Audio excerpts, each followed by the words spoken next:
मेरे प्यारे बच्चों, हम नेक्स्ट क्वेश्चन देख रहे हैं 118th क्वेश्चन देख रहे हैं। क्वेश्चन में गिवन है a thin rod of mass capital M and length L is lying on a smooth horizontal floor. It is stuck by a force F normally at one end, है ना। ये ऐसा horizontal surface पे रखा हुआ, मान लेते हैं ये रॉड है और ये रॉड जो है वो हॉरिजॉन्टल सरफेस पे रखा हुआ और उसके एक एंड पर एक फोर्स लगता है, ठीक है। The contact lost for a very small time T not, okay. तो वो टी नॉट टाइम के लिए लगता है, तो ये क्या प्रोड्यूस करेगा, ये एक्चुअल में इम्पल्स प्रोड्यूस करेगा, है ना। सडनली कोई जर्क लगता है, कोई फोर्स लगता है तो इम्पल्स प्रोड्यूस होता है, ठीक है। एक इम्पल्स प्रोड्यूस करेगा और यही इसको एंगुलर इम्पल्स भी प्रोड्यूस करेगा, ओके। तो यहाँ पर इम्पल्स प्लस एंगुलर इम्पल्स दोनों की बात करेंगे। जब लीनियर इम्पल्स की बात करते हैं तो इसके सेंटर ऑफ मास का वेलोसिटी हमको पता चलेगा। तो लीनियर इम्पल्स की अगर हम बात करते हैं, ओके, लीनियर इम्पल्स की अगर हम बात करते हैं तो वो होगा force into time interval is equal to change in momentum, okay. तो force into time interval T naught is equal to initial, final minus initial, तो फाइनल m इंटू वी सी एम और इनिशियल तो वो रेस्ट में था तो zero हो गया।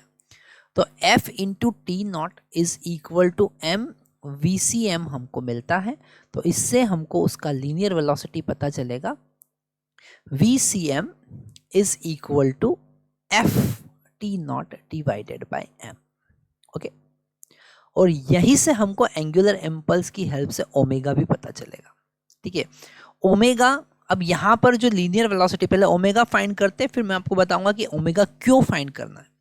तो यहाँ पर अब हम बात कर रहे हैं एंगुलर इम्पल्स की। किसकी बात कर रहे हैं? एंगुलर इम्पल्स की, ठीक है। और एंगुलर इम्पल्स मतलब linear impulse into perpendicular distance. तो इसके सेंटर C के अबाउट हम एंगुलर इम्पल्स कैलकुलेट कर रहे हैं। तो यहाँ पर फोर्स इनटू ये है linear impulse into perpendicular distance कितना हुआ, L/2। परपेंडिकुलर डिस्टेंस L/2, क्योंकि यहाँ से यहाँ तक का डिस्टेंस कितना होगा, L/2, okay. Is equal to I into omega, क्योंकि इनिशियली तो जीरो था तो फाइनली आई इंटू ओमेगा ही होगा, ठीक है। तो यहाँ से ओमेगा हमको पता चला कि ओमेगा जो होगा वो F into t not into L divided by 2i होगा, ओके। अच्छा, यहाँ पर आई का वैल्यू भी हम पुट कर सकते हैं। आई का वैल्यू क्या होगा, अगर हम सेंटर के अबाउट, सेंटर से पास होने वाली एक्सिस के अबाउट उसका angular momentum, sorry moment of inertia calculate करें तो क्या होगा, वो होगा ml²/12। तो यहाँ पर f into t not into L divided by 2ml² divided by 12, है ना। इसको स्मॉल m भी लिख सकते हैं अगर चाहे तो, ठीक है। तो एक l से एक l कैंसिल हो जाएगा, ये 6 टाइम कैंसिल होगा और हमको फाइनली मिला 6f T naught divided by m into L. ये हमारे पास में ओमेगा मिला, ओके। अच्छा, यहाँ इस लीनियर वेलोसिटी से उसने डिस्टेंस कितना चला वो पता चलेगा।